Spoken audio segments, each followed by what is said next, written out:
Kas ir svarīgākais dzīvē? Apmīļot sievieti no galvas līdz kājām, turp un atpakaļ.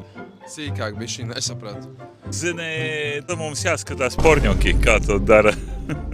Zini, par to nerunā neviens. To visi dara, bet neviens par to nerunā.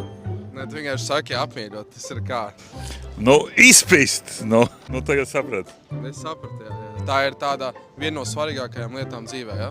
Uz to viss balstās, uz to viss iet, tāpēc mēs strādājam, lai varētu nopelnīt priekš prezervatīviem. Bet tas arī ir dārgākais, jā, kas mums ir.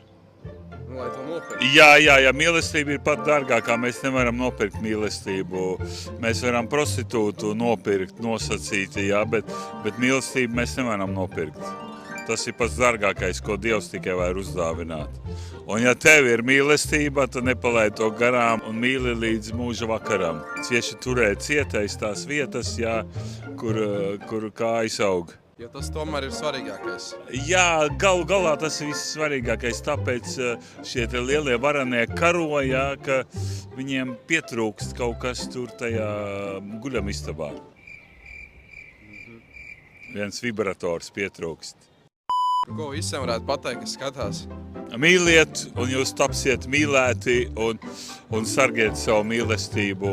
Pērciet mīļotajai ziedus, pērciet lasīti, pērciet dzīvokļus, jahtas, mašīnas, tā lai viņi būtu laimīgi.